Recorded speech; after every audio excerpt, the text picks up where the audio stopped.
front of the house. Beautiful fern in the wall there. I love this black lace too.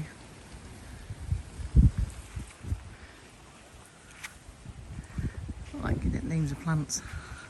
Just know when I like them. The bank's looking glorious now with lots of different colours in it. Light greens and reds and really nice. Seating areas out in the house at the moment. After having some family to come to stay, it was really handy to be able to sit out there.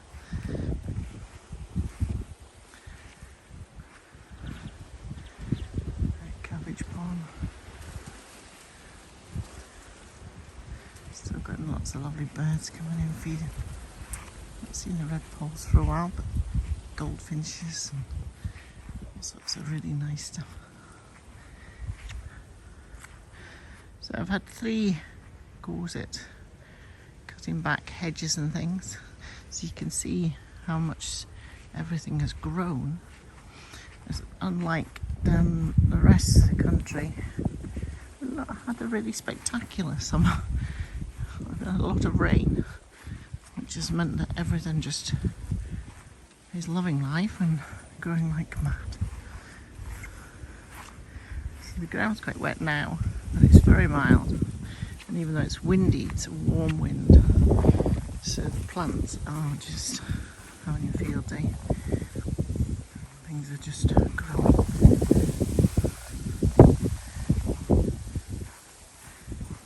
I'm going to cut some of this back to give these some light. It's going around to the gallery, but in here now it's just solid. Just grown in completely, which is lovely. The escalonia too. I am being followed everywhere by a red dog.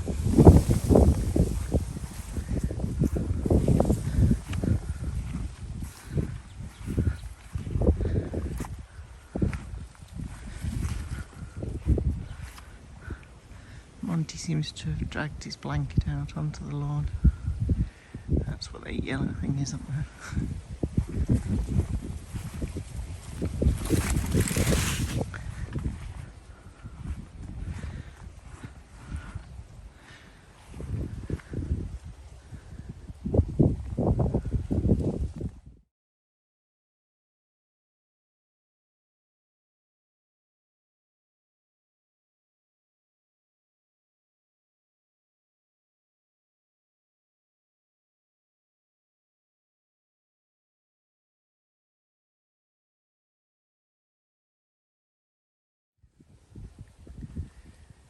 Down to the wildlife part of the garden, down towards the pond, which as you can see is well overgrown now. All the reeds are doing really well. Got some fantastic bulrushes. Still lots of tadpoles, but a lot of frogs have come out. Next month hopefully will be the time to get waders on and get in here and sort it out a little bit. Hopefully while the water's still warm. It makes it more pleasurable. Lots of growth up here.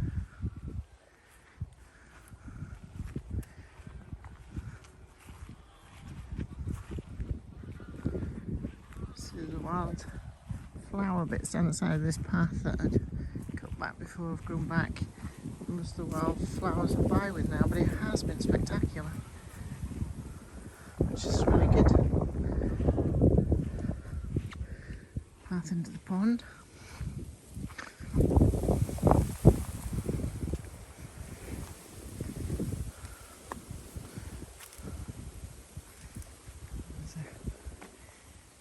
The lily's grown really well this year. It's doing a grand job. And there's some miniature bulrushes there, washing on the lines, sorry about that, and ordinary bulrushes over there, which I thought we'd lost. But no, so that's brilliant. The duck house is in there somewhere, on the bridge. You don't get quite such a view of the hills anymore because of the growth in the garden.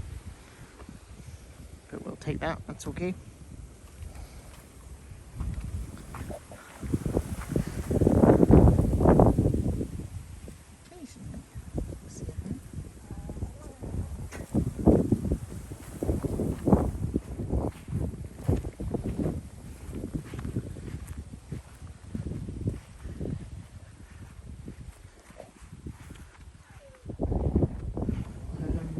To come down.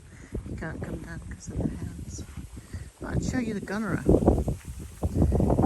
This is just incredible. I'm so pleased. It's the third one I've tried. A lot of protection in the winter. And it's obviously happy, so long may that continue. And this lucifer is gorgeous too.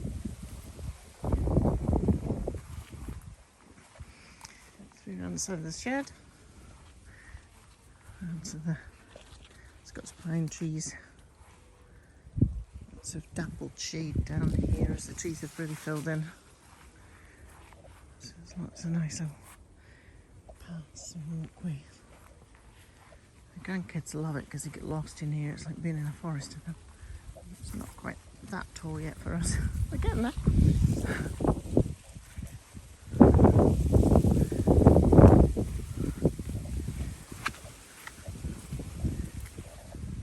Grass is out in full seed, so the birds will get plenty of feed for the winter.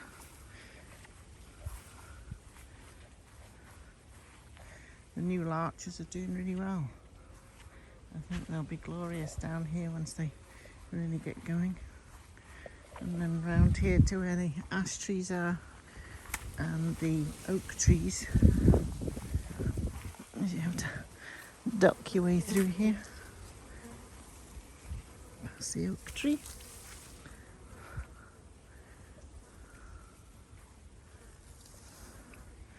Berries coming, more food for the birds. Excellent. So a little bit of open space here as you look across the fields. And back through between the hedges. Back down to the larch trees. That chestnut's doing really well. And the steps are here to get onto the pond somewhere. This is after a couple of times clipping things back, like I said. It's just incredible. Some nice colour in the geraniums on the bank there. Put another gunnerer in this year onto the island here, which is doing well. So if I get him protected over the winter, that will be excellent.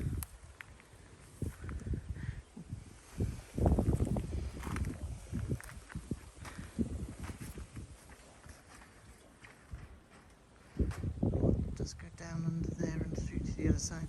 Quite deep as well, but I can't really tell that at the moment. Back down the steps.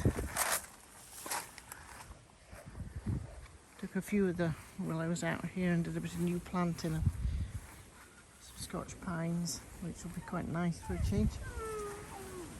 A nice little path through. Monty's crying because he wanted to come too, but he can't because of the hens. It's not got a lot of respect for them yet. And back down to this part where he is. Back to the fence and a clearing that we leave here, just so that we can see down from the house down to the pond, especially when the swallows are feeding, because it's really interesting. We'll head back up now.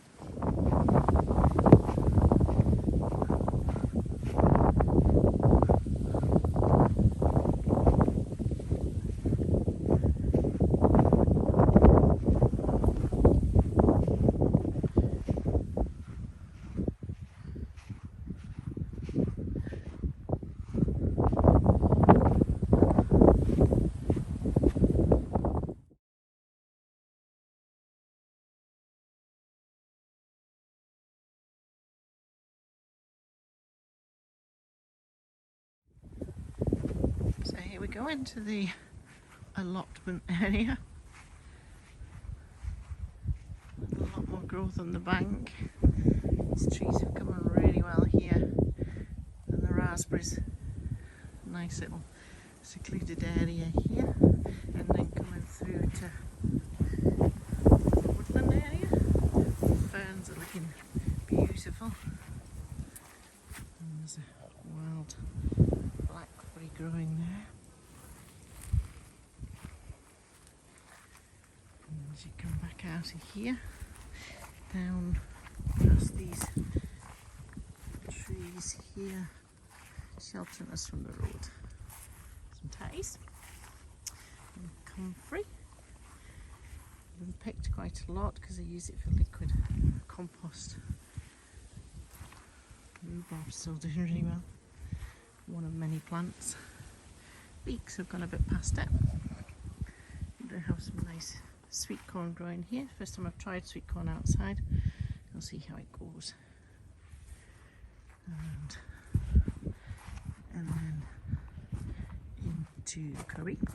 And the cubby I am turning into a fruit tunnel. So we have a fig. At the moment I do have tomatoes and peas growing in here. I'm not sure next year. And I have planted quite a lot of fruit trees. So blueberries here, which we've been harvesting this year, and a cherry and a pear, and I have a plum and a peach coming. But at the moment there's tomato plants at the back there. But the grapevine is looking fantastic. Those are the grapes.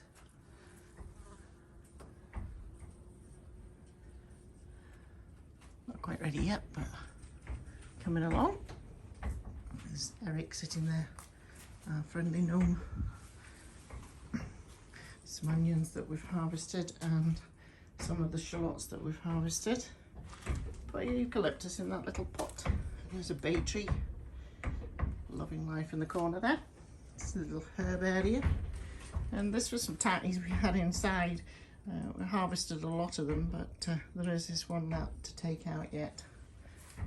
And then this side, this is our onion crop, which is laid on the top of the bed, just drying out, ready for hanging, hopefully. A bit of eucalyptus in there. This is where the peach is going to go, in the corner here, and then I'll train it up through the roof like the vine is that side. That's my plan anyway. And then just for a bit of fun, got this dwarf banana plant, which has grown a leaf since I put it in there. Don't think we'll ever get bananas, but it's quite cool. So that's the cubby. And then round to the keddah. The next place to go is into the keddah. This is our keddah. On the table at the moment I've got some tree saplings that I'm growing on. There's some black rose and this purple daisy bush. Like I said before, I'm not very good on names, just grow stuff because I like it. And here's the oak. My little bonsai, or one of my little bonsais. There's some herbs in here too, and then this is a nice tomato plant and some rocket. Dougie's just been in here, so some nice footprints through there because he seems to think eggshells are quite tasty too. More tomatoes. Some red cabbage, and then these are all sweet peas. Take up a lot of room for what they are, but when you cut them for putting in the house, the smell is incredible. So I can't do without my sweet peas. This bed here had the broad beans in it, but all eaten now. Good crop and lovely. And some foxgloves in here. This is all with some wildflowers from a birthday card that I got, which was full of seeds, the card itself. So you planted the card and you've got these seeds, so these wildflowers growing. A really great idea. It's an indoor sweet corn, which has some cobs coming. And the flowers for fertilisation as well. Oh, and there's a snail. Can't come in here, boy. And here's a cucumber plant. Got the nice cucumbers on it. My granddaughter disappeared with 2 huge cucumbers the day before yesterday. Raspberries, these red ones are nearly done now, but the autumn ones are coming well. These are yellow raspberries and they are just delicious. And lots of good ones coming up there. So it gets to get some salad stuff. And a few herbs, rocket and nasturtiums. And then a little tomato and some watercress. There's some more, there's a rogue tomato growing in there. Some more shallots that were harvested and are drying out on that rack. They'll need tying up. And of course the strawberries at the end, which are past it now, but have been delicious. So that's our kedder. Very handy growing area.